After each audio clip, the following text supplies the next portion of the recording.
Game devs. Here at Heroic Labs, we know that great gameplay is what players love, but integrating metagame features like challenges, progression, and rewards is crucial for retention and monetization. But coding them is a tedious and time-consuming process. That's why top studios have turned to Hero from Heroic Labs. Hero provides a complete suite of battle-tested metagame features that are quick to implement, letting you spend more time on the core gameplay experience. Ready to ship fully featured, engaging games? Check out Hero today at heroiclabs.com. Hey, are you building a game, launching an app, or considering an acquisition? Well, in that case, Deconstructor Fund Consulting is here to help you out. We do everything from market research to go-to-market strategies to live ops optimization and due diligence. We're trusted by some of the most beloved game development companies, makers of tools and tech, as well as some of the most renowned investors. Now, if you are building, launching, or buying, don't do it alone. Do it with us. Connect by emailing to consulting@deconstructorofund.com. Hey, welcome to This Week in Games 339. I'm Jen Donahoe. I fill the marketing and publishing role on the lovely podcast. Today we have Eric Kress, strategy investing, getting in here before Philip takes my spot. It's kind of like F1. There's like racing lines, like you gotta establish. Phil Black, monetizations are. I'm Misha Katkoff, friend of the founders. Let's move on. Jen is in a hurry. we got a lot. You guys put in a lot. This is awesome. In fact, I didn't even get to do the whole summary, but here's a few things. Mishka has another Supercell rant, and he's begging Supercell comms to stop the PR so that he can stop talking about them. Please make it stop because Finland's going to kick you out. I can't. They've already kicked him out. He's already kicked out. He's done. Oh, he is? Yep. When are you ready Not to... even in Finland. All right. Okay. Xbox Game Pass profitability, Apple EU tiers revisited. Oh my God, that's the most confusing. I think I need a PhD. That's the most confusing stuff of all time. Gen Z cuts back on game spending. Merge 2 is on fire. There's new news in Forex. Chris has some thoughts about what's going on there. But first, I want to talk about the heat wave that is happening in Europe. Why is it the one time I come over, it's record temperatures in Barcelona? I think I melted, on my tour of Old Town. What the hell is going on over there? Mishka. Phil doesn't know because he's freezing his ass in the north. Yeah, it's pretty hot here in Spain. Barcelona vacation. Yeah, Nice. My wife and I took a little time off. You did the whole Vicky Cristina thing. Yeah, we food, old buildings. Yeah, Barcelona is really hot at this time. So if you are in a South European city, you are melting. Like where I'm at, it's a beach town, so it doesn't matter. Nope. You've abandoned Tell your me land, about your North home, Europe. land of your people. It's miserable and cold. Dude, first of all, Katkoff, dude, have you ever heard of sunscreen? Dude, you look bright red right now. Just throw some sunscreen on that bald head of yours, dude. It's crazy. Finish Guido class. Swedish too. All right. You should see my fit. They have these clips on Instagram. There's like a 1 day in somewhere, 1 week in somewhere, 1 month. I'm at the 1 month point. I had to change my clothes. I look like a drug dealer. If I'll be here for 3 months, I'll have probably one of those neck tattoos going on. Like I need to get out of here soon. This place is not doing speaking well. of drug dealing, did you slip a Xanax into Cress's coffee last week? When I listened to the pod, he was the most chill I think I've ever heard. Cress, did you just like turn over this leaf of like, I'm not going to yell in the podcast? What happened last week? I'm pulling it all back, man. I'm pulling it all back. All right. It was like, chill Cress. Something I never thought I would hear on the podcast. Good job, though. I don't have anything to yell at you guys about. Well done. Mishka, you want to yell about something, though. Well, I don't want to yell about it. I just want to chill a little bit. Then maybe later in the podcast, a bone to pick about a few of the topics. We had Felicia Coe from Play Ventures. She wrote about a cliff that saves, a very interesting article. Go and check it out on the blog or on the newsletter. And then I had an interview with former head of Blizzard. They were working on World of Warcraft out of Boston, Seth Sivak. He was also the founder of Proletariat. That was a studio that was acquired by Blizzard. Phil has some thoughts about that one, but that's going to be later in the episode. And then for the events, shilling the two parties that we have going on, On the 19th, Heroic Party with Heroic Labs. That's going to be super massive, fun, and great. Links in the newsletter. And then on the 20th, we're doing third year in a row our whiskey and water tasting event. So the link for that one is coming next week. But those who have signed up to our previous events will get the invite earlier. All right. So this is for Gamescom in August. And it's going to be really, really hot at Gamescom in August, Great. I bet. Yeah. Still debating if I'm going or not. Crest, have you decided? Are you? Still possible. Okay. I was looking at hotels. The prices are absolutely insane. And then I had this one hotel. I was like, this is pretty cheap. It had bunk beds. So Phil, what did say you? Do you know those little Let's beers go they even have? lower than last year. I just want those little beers again that they serve you. They're so cute. They're so cute. The little glass It's a whole thing. with your pork knuckles. Yeah. Got it. So we've been talking a lot about Xbox, or like what for like many months we could call the fall of Microsoft's Xbox division saga.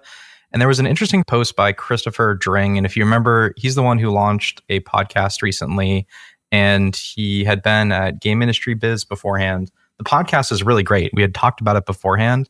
I think he's had stellar interviews. Like his one with Tim Sweeney in particular was stellar. He was able to basically stealthily ask, I would say, very insightful questions without Tim kind of like, raising to DEFCON 5. And I think this next piece of information he's reporting on was really interesting, which is that he thinks that Game Pass has a positive P&L, and he's now including, based on additional information he's got from sources, this idea that there is an effect on first-party sales because of it being on Game Pass. There might be lower first-party sales. So even when you account for those lost first-party sales, Game Pass is still profitable. And I think that people are taking so many of the wrong takeaways from this, because that's not how platform economics work. You don't have these divisional P&Ls and, oh, fuck yes, we're going there. There's a difference between accounting profit and economic profit. And so you also need to include things like the MTX discount that you might get being on these services. You remember Origin offered something like this. Like, those are things that are also lost revenue. And not only that, there's also these free licensing rights, which don't always show up on P&Ls. So now Call of Duty can be in Game Pass, which they might not have agreed to if it wasn't a first-party studio at this point. And so there's a lot of that's going on that may not land on a particular P&L. And so you really need to look at like the division over time. And that's where these things do not look good, which is that platform TAM has shrunk. Like, that is the most indisputable fact that people need to get their heads around, is that Microsoft is selling less hardware. And that means less monthly active users. And that means they're going to get squeezed in the supply chain, which completely changes their position in the gaming market. And if you can't wrap your head around that, I don't think you can understand where Microsoft is right now. And I think that this tweet kind of confuses that and changes the focus from where it should be.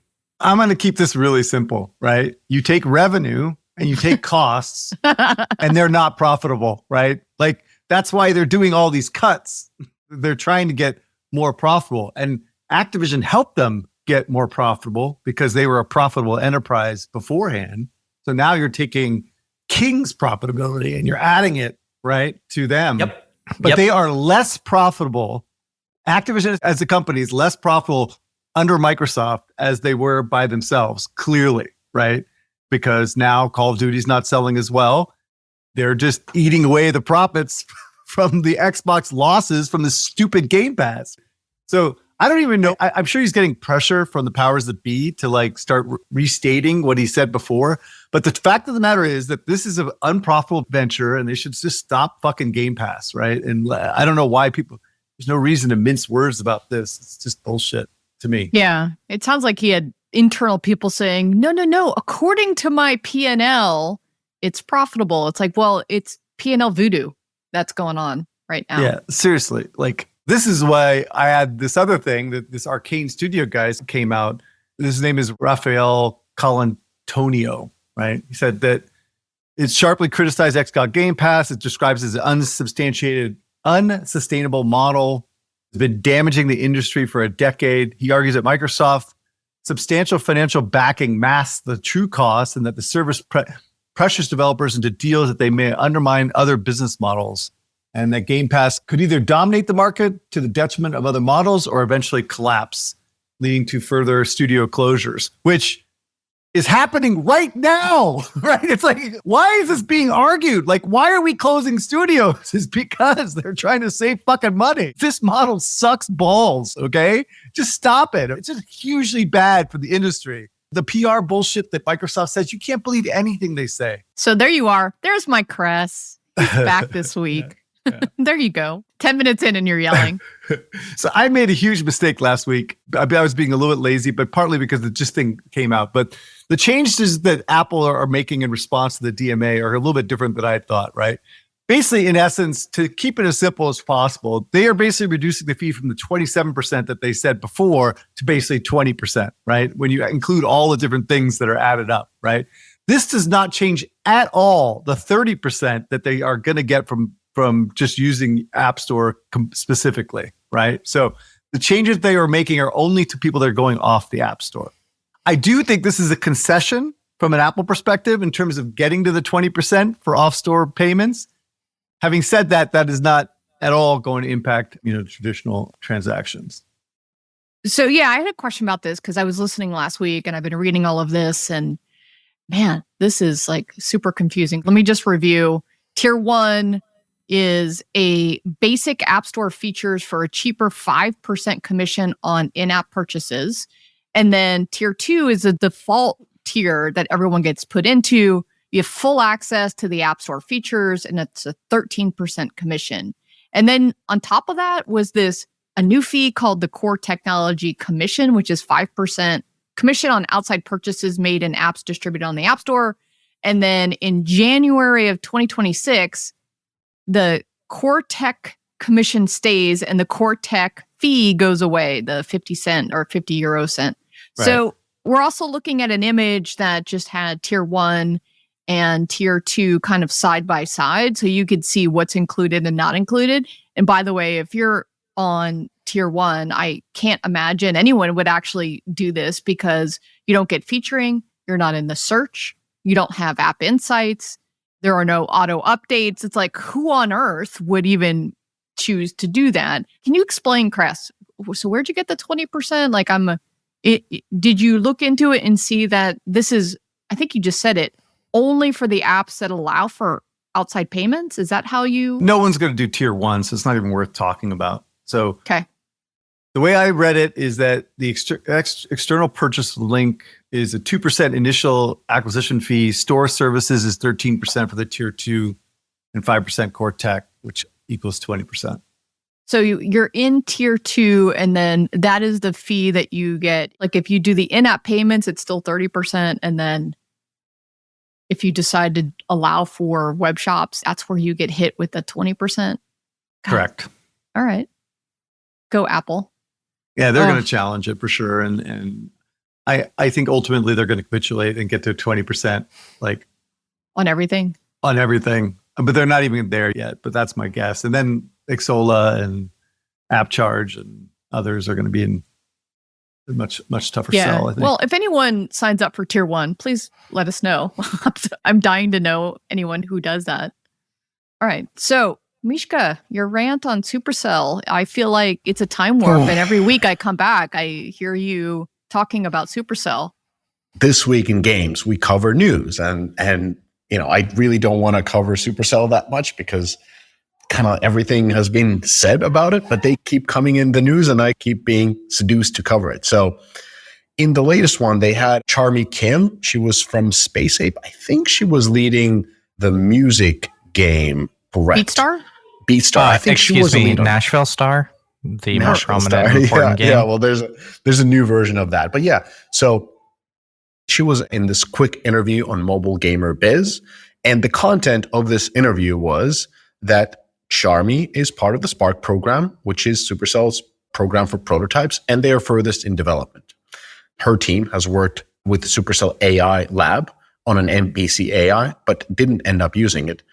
And London has 85 people, with most of them coming from Space Ape. That's really the content of this whole long interview. There was nothing really. But if you start reading this between the lines, well, Spark is, in simplicity, their prototyping program with people who are not working at Supercell, coming into this program to make a prototype that will earn them a job, essentially, or they might be other way fit to an existing team, and they could potentially get a job. So it's like a longer job interview through a hackathon, essentially.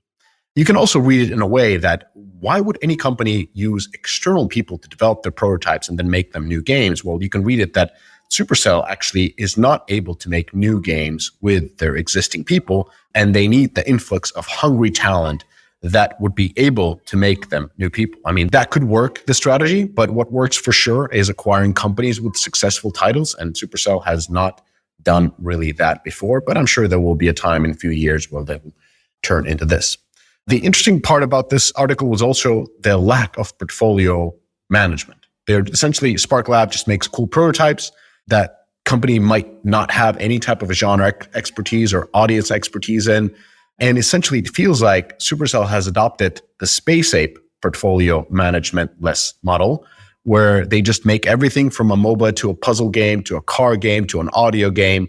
And that didn't really work that well for Space Ape. And actually, Supercell ended up shutting down Space Ape and turning into Supercell London. And now they're following the same portfolio strategy, essentially, that Space Ape had. So it's really weird. And also, another takeaway from this article could be that this AI hype that the management is having is actually derailing some of these young teams. Because when you read this, Charmy tells about how they essentially wasted time working with Supercell's AI lab because they were chasing this NPC AI idea, and then they stopped working on it because it just created more problems because they were chasing this idea even before having a core loop. And then you start asking yourself, like, how is this team the furthest along in development where they don't even have a core loop for their game, which is, kind of feels like one of the first things you design in a free-to-play game. By all accounts, Charmy Kim is a fantastic talent. And this is more a message for Supercell comms team. In my humble opinion, I think it's not good to let interviews like this slide. It doesn't give a very good look for the company or the comms team itself. Even a dummy like myself can kind of read between the lines and come to a conclusion that the company doesn't really have a strategy how to make new games. It seems like they're just throwing spaghetti at the wall, and then labs everywhere. Like now there's an AI lab, and now there's a Spark lab, and like we're just trying to come up new things. And by the way, we don't even have a core loop. And I don't want to throw Supercell comms under the bus because I know how the comms work. It can totally be the case where the comms said, hey, we don't want to come out with this article, but they got overruled. So that could be also the case. So not throwing anybody under the bus. But I want to give Supercell a free advice. So stop doing PR. That's really the advice here. You had a really good strategy before where you did a lot and talked less. And it worked like magic. And it works like magic for a lot of other companies. There's Dream that never says anything. They did a huge marketing push with their new game. They had all the superstars. There's nobody from Dream giving interviews about that. There's nobody from Moon Active talking about live ops, and they're absolutely killing it with it. And they don't need to. And that's the thing. Supercell doesn't need to do PR either. Like, you don't have any challenges of hiring new people because you have a great work-life balance culture. You definitely overpay or pay really, really well to people. You're a super profitable company. And most importantly, you are a private company. Private company does not have to do any kind of communication. And I think their annual blog post is absolutely magical. Keep doing that. It gives this hope and good feeling to the whole industry. Everybody reads it. It's fire. So focus on that. And that's it. Don't even do stuff about your global launches. You don't need to take a victory lap every time you release a game. Do these monstrously good games and stop doing these interviews and triggering me to analyze how without a strategy you're functioning. So it would be much better that we could just marvel at your games, marvel at their success, wonder why they're down, wonder why they're up, and just do that one blog post a year. And I'll bet it worked much better than these weird ass articles on all the publications. Oh my God, I love how you are now like truly embracing marketing and comms as your core functionality, Mishka. Every time I come on the podcast, I'm like, wait, you're giving like comm strategy? I love it. So I do not disagree with you that it is our belief that they should be quiet, since you personally, and by the way, us, dissect everything that they do, especially on this podcast. It's my belief that they are laying the groundwork for the IPO. We've talked about that since they're hiring the CFO. And I don't know, it feels as though those are the breadcrumbs that they're laying down for us.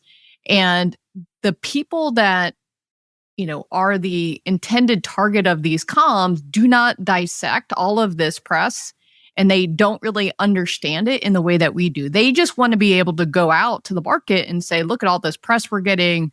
We're everywhere. We're doing these things. And I believe that that's their goal. I don't think it's the right one, to your point, because a lot of what they're talking about doesn't make sense to us as game industry insiders, but to the market, they're like, look at you, you're doing AI things. Look at you, you have a London things. But Mishka, stop taking the bait.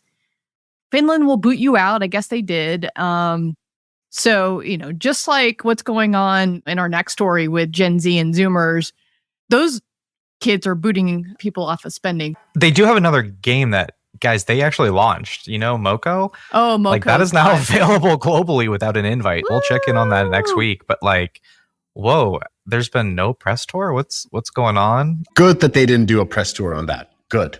Let it grow, and don't talk about it. Work on it, just grow it. Can we have a mild agreement to not talk about Supercell for at least a month? Unless there's something crazy. Unless they go public. Yeah. Okay. All right. So something I do want to talk about is Gen Z. So these are young adults that are aged like 18 to 24. So remember how we always talk about the video game industry being recession proof. Well, I think this is the first time we're getting some data that is showing signs that might not be true anymore, especially for this youngest cohort. So our friend Matt Piscatella from Circana and the Wall Street Journal put out an article, and this is just US data. The data is from online and retail sales. I'm unclear if this includes mobile or not. Circana sometimes does and sometimes doesn't. So we're looking at a couple of charts that appeared in that Wall Street Journal article and some other places. The first one basically says that young Zoomers, if I say Zoomers, that's Gen Z or these 18 to 24s, are spending nearly 25% less per week on video games than in 2024 versus last year, making it the top category for spending pullback while all of the other generations only declined 5%. Dude, this is for 4 weeks ended April, right? April is like the slowest month of the fucking year for gaming. This whole analysis, I'm really disappointed in this guy because he's really good, the Circana guy.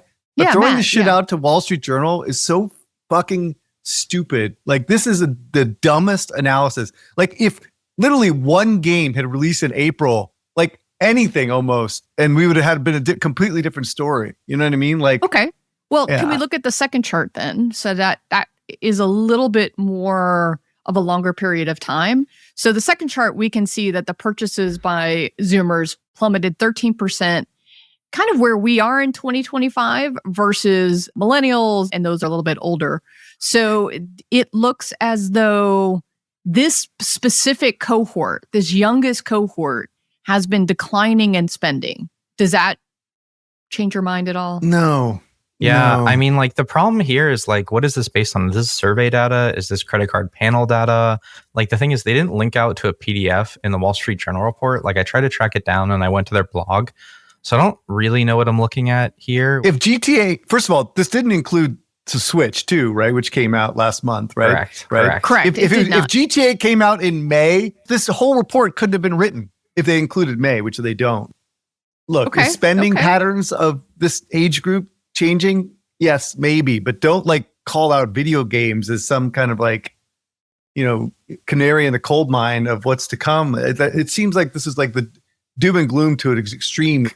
Not supportive. Okay. Sorry. Historically, this guy's been really good, so I'm not quite sure as to why he's doing this kind of hit piece for no reason. All right. Well, let me see if we can reach out. I do think on that first slide, there must be some sort of panel or conversation because they did break down the categories that are in decline for this audience. Video games was at the top pretty dramatically over the other categories that they talk about, which is accessories or entertainment. I do think that, in the podcast that I listen to, and this cohort is having the hardest time of any of the cohorts. And I'll talk a little bit about that. You were saying that you haven't seen it for mobile. So this was from an older deconstructor fund. blog post because this is data AI, nowadays Sensor Tower, but this basically shows United States and consumer spend growth versus the disposable income growth index. And actually shows that as the disposable income goes down post-COVID, we can see that the spend growth declines in games. And at the same time, there's a graph on the right that shows that despite disposable income going down, app spending goes up. I don't want to get political. I just think that this is a very bad analysis. Not a reasonable time frame.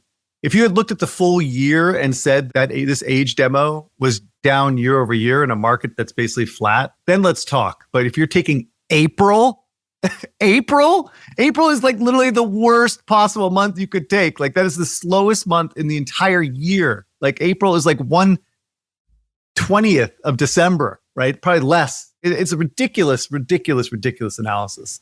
So I think he should recheck himself. All right. So, I was trying to check this as well. So Newzoo, as of June 24th, so just a couple weeks ago, released their forecasting for 2025. They're projecting 25 to be up 3.4%, driven primarily by console because of Switch 2. Console will be up 5.5%. PC will be up 2.5%. Mobile will be up 2.9%. And for the entire game industry, Newzoo is like, okay, well, there's still kind of growth there.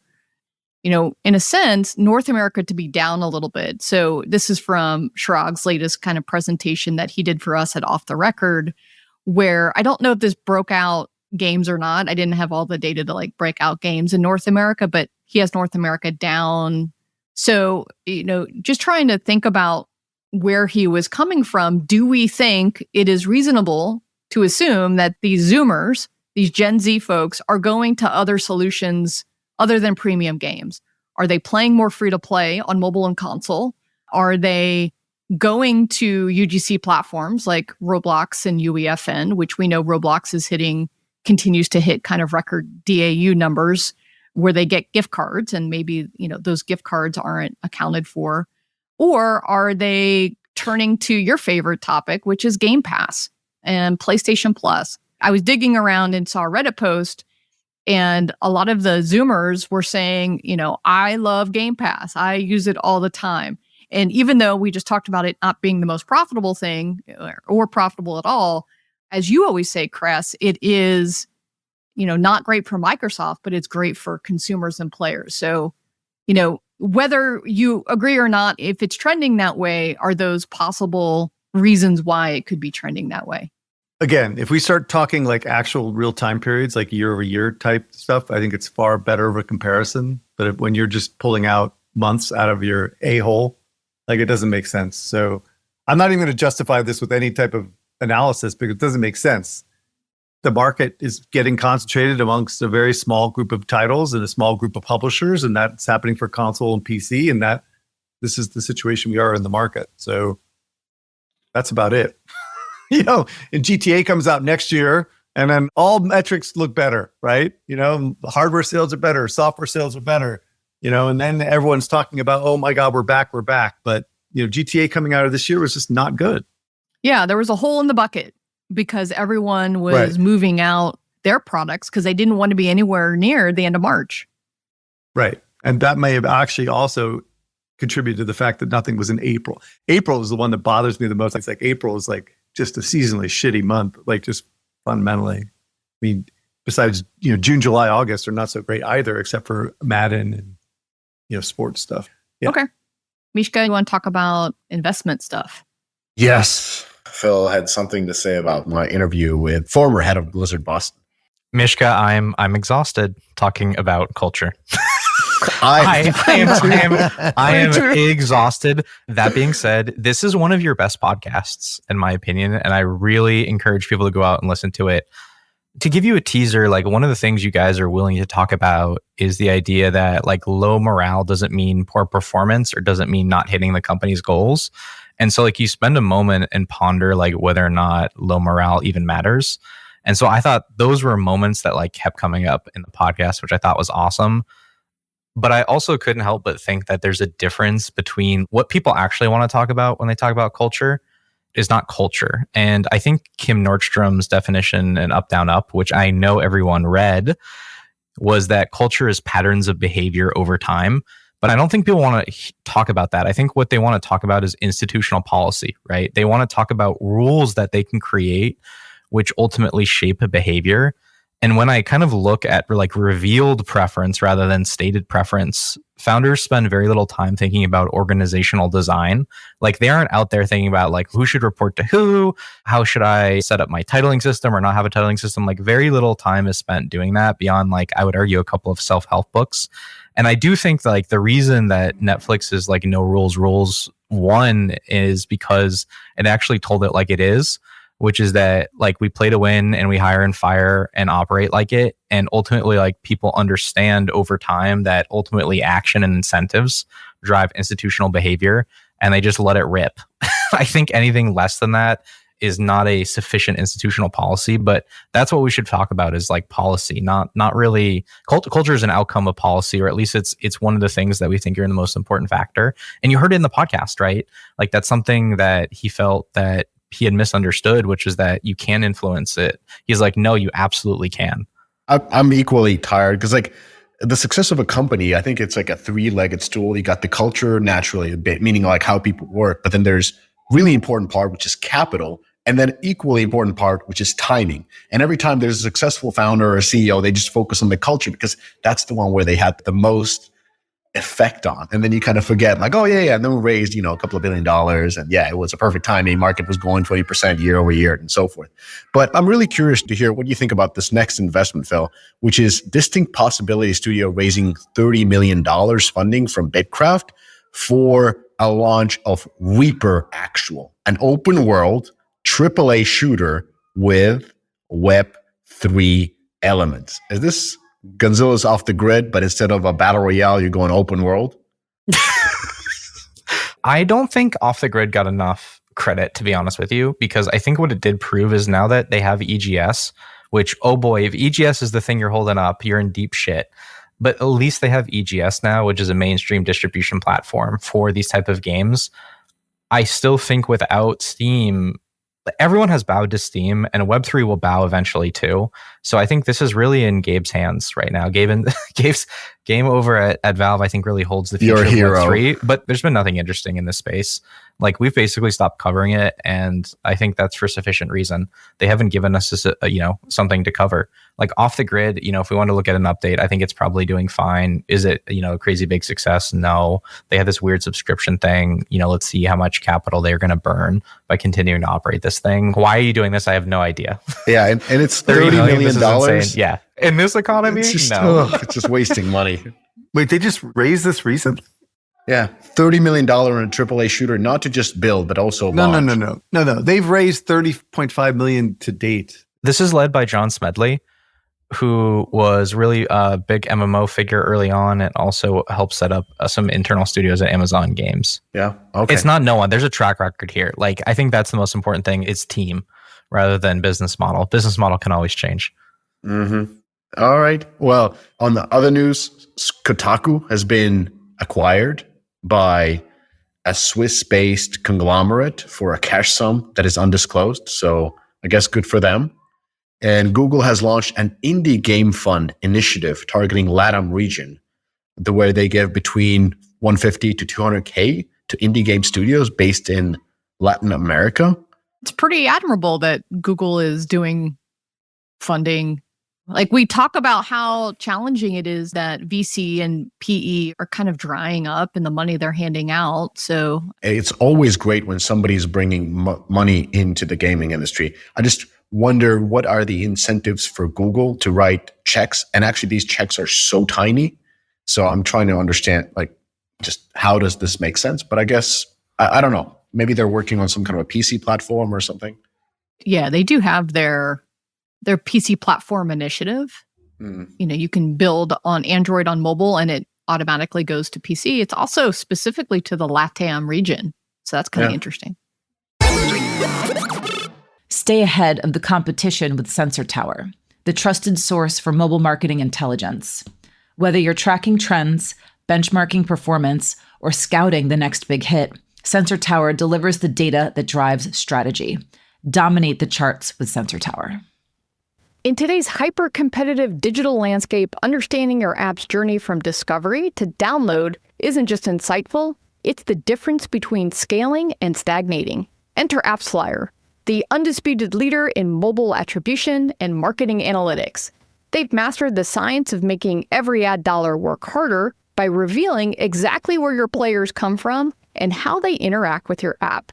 Their platform transforms mountains of complex data into clear, actionable intelligence that separates winning campaigns from budget-draining experiments. And I know that many of the top game companies leverage AppsFlyer and are a key partner in their success. AppsFlyer, where your app's potential meets performance. Web stores. You've seen what good looks like, but have you seen great? AppCharge is the direct-to-consumer platform backed by the likes of Supercell and built by monetization pros from Moon Active, Playtika, Huge Games, and others. People who know the difference. AppCharge powers over $500 million in transaction a year for top studios, optimizing every detail. Deeply personalized web store offers custom-made design, industry-leading monetization features, in-game payments, SDK, and more. 70% of top grossing games already have a web store, but the ones scaling fastest, they're doing it with AppCharge. Learn more at appcharge.com.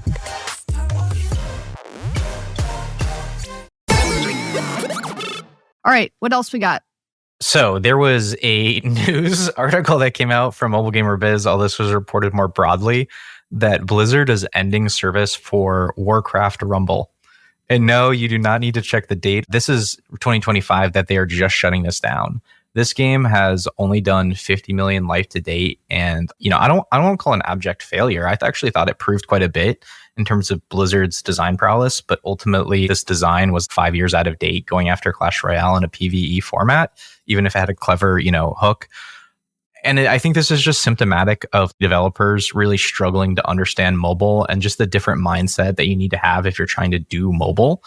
I think the recent news we've seen about Blizzard potentially shopping some of their IP to South Korea is a really strong play when you look at results like this. It seems like the strategy actually works from where they are, but I can't even think of another HE developer that's done mobile well. Can you guys? You remember Smite did the Clash Royale version as well?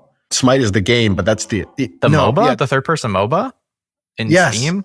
Yeah, they did a Clash Royale version as well. I remember at one point everybody was doing, but the weirdest part about this is Blizzard came in so late that we even forgot about all the developers that failed. And then Blizzard comes in. Phil, just to minor correction, moving forward, we'll continue supporting Rumble with updates focused on regular and systemic in-game events and bug fixes, but no new content.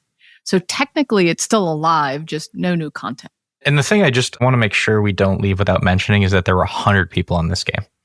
100 people were on this game. I mean, this is 100 people that could have been on Overwatch or been on a growing product or on that survival game, which they canceled, which is still a genre that's doing well. And 100 people in the US, not 100 people in no offense, Romania or something. Yeah, they're in Irvine, yeah. And Irvine, the cheap Irvine. Okay, let's move on to Merge 2. There was a piece of news in Mobile Gamer Biz again, where one of the Trailmix GMs, Felicity Gracie Hurst, gets on to talk about a lot of Love and Pies, which is a game that has done really well in the Merge 2 space. Has been one piece of news, and it was interesting on why she's doing this PR push or what's up at Trailmix. And then we got a separate piece of news from Tristan Clark, who is a co-founder at Trailmix, reporting on LinkedIn that this is going to be his last week at Trailmix. So there's two things going on here. There's the Merge genre news, and there's how Trailmix fits into it. Jen, what's going on in Merge?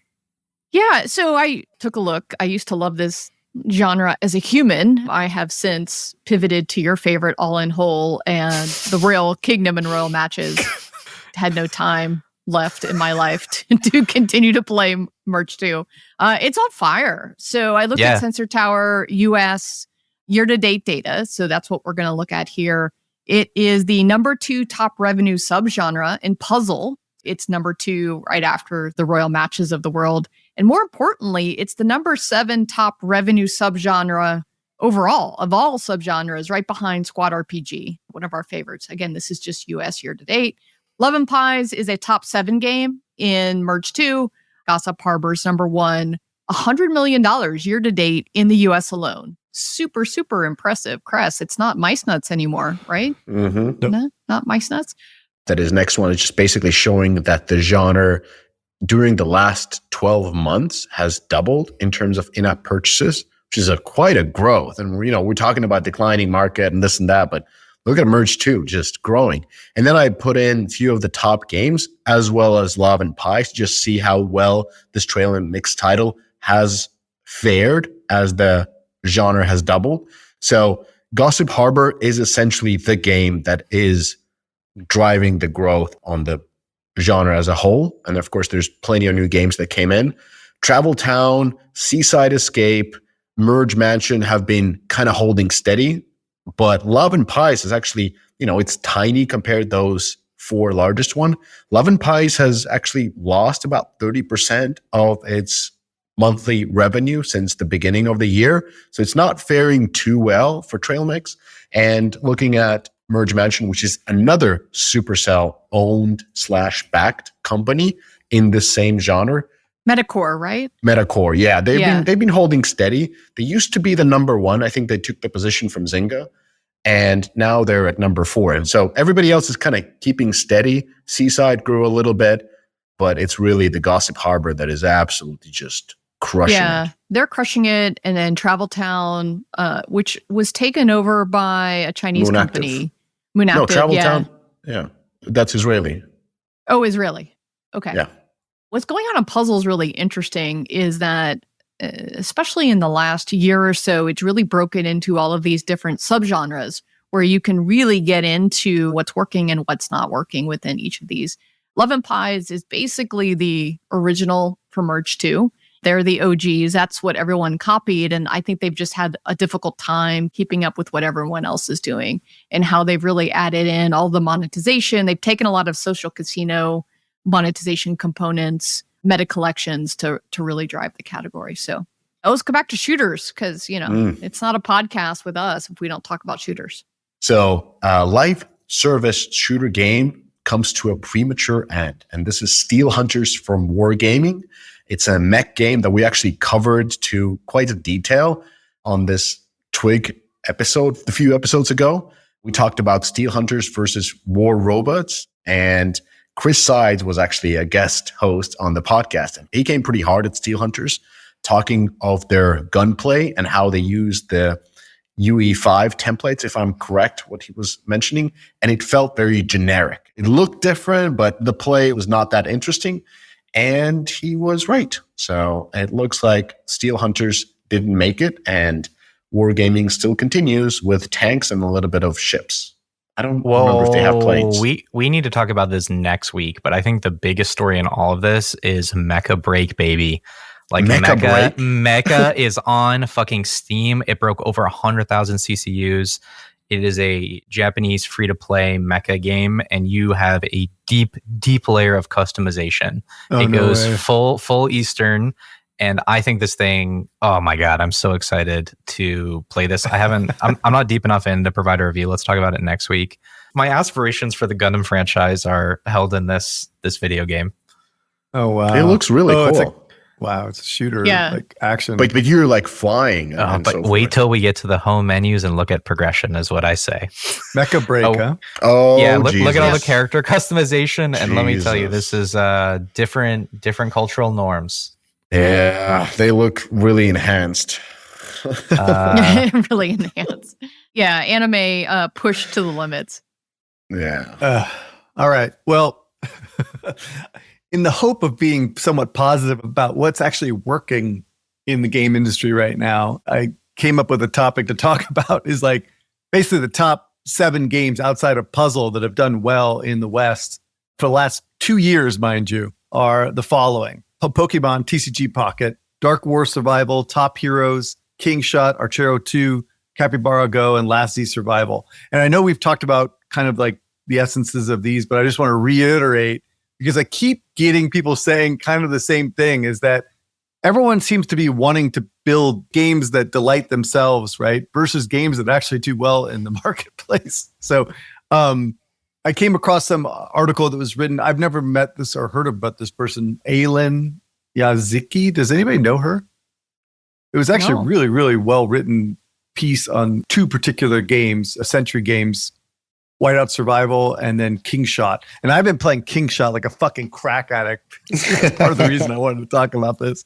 I have spent a ridiculous amount of money on this game for me. And the whole point of all these games is the same thing I've been talking about since fucking we were in Turkey like 3 years ago, right? When IDFA happened, is that all these games have the same recipe. First of all, they're all made in China, right? Second, they are casual gameplay with deep monetization design, right? Full stop, right? And they are deep. And when I say deep, I mean deep. Like they have so many different elements of engagement on these games, spending sinks and, upgrade, all these different mechanics and systems that are geared towards building up your power level for your games. And so she wrote this piece about these two particular games.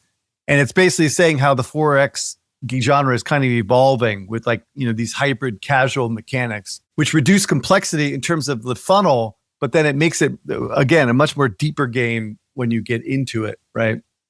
By doing that, it's much easier to acquire users and less expensive in the hope to get the whales. And the whole concept here is that the fact is that the majority of the money is being generated by a very, very, very, very, very small percentage of the people. And so you need to capture them in some ways with deep monetization design. And that is what's critical to this business, right? So she kind of writes about this on how the 4X genre is evolving. All I really wanted to say is that mass market gameplay helps bring people to the game, but the deep monetization is what actually makes money for the game and justifies all the UA spend. And so again, stop focusing on Warcraft Rumble and games that delight. It's just all about figuring out ways of monetizing them. And even these games like Grow Garden is egregious. Absolutely egregious. People have no idea. People have no idea. It is like the absolute worst in terms of extraction of all possible. Like the most casual game. No. Fucking gross. Absolutely gross. It's That's what it takes clear. to make games successful nowadays. That's what it takes. So anyway, but that game is going to be here today, gone tomorrow. But these games are actually sticking around and growing and continue to attract users. So I just wanted to say this is what's working in the marketplace right now and scaling outside of Puzzle, right? Puzzle is kind of a different ball game, but from a core type gameplay and game mechanics. I did a little webinar on the Grow Garden. I looked into that one because I worked on Farmville, and it's basically Farmville for kids with Phil's love of monetization, rarity, scarcity. I mean, the whole thing. Mutations, stealing, and gifting. The live ops. People don't understand there's a real live ops strategy in Grow a Garden. There is. Not only that, there are chained offers. I remember these are very young developers implementing the best of monetization practices. And there is no place where there is not a tentacle that monetization will go in Roblox games. And it's out of New Zealand, right? There's two teams. There's the original developer. Yeah, there's a 16-year-old kid, and then someone else bought, I think, a share, and so they co-develop it. And there's some headcount on the project now. It's not just a small team anymore. Yeah, one of the guys from the new company that took it over, he's basically a Roblox influencer himself. And so once they took it over, and I think they have 49% of the game, and he started to talk about it, it blew up. And then every Saturday morning, and I think it's 7 a.m. Pacific time, you can just watch the CCU spike with the update. So every week, they've got brand new live ops, brand new events, brand new things to buy. And the way that they do it is just, Phil, it's the deepest monetization that you would see in some of the hardcore games just added to this silly farming game. It would make the original Farmville developers from Zynga blush. Oh, yeah. In terms of the monetization design. I mean, it is unfucking believable, right? It is sickening. Absolutely sickening. But again, it's going to be gone in a few months. I think we're not even going to be talking about this in a few weeks. So it's not a sustainable model, but it's certainly... I think you're still missing the headline, Eric, which is Roblox's ability to grow hits like this. That's the real story here, which I think is interesting because they took something from nothing to something based on organics basically alone. Yeah, this is just like Zynga and Canvas on Facebook. This is exactly the same thing. You extract as much money as possible from the consumer and move the fuck on, you know? That's why Zynga was like a destined to fail, is because they just extracted as much money from the users and then moved them on to the next game, which monetized less.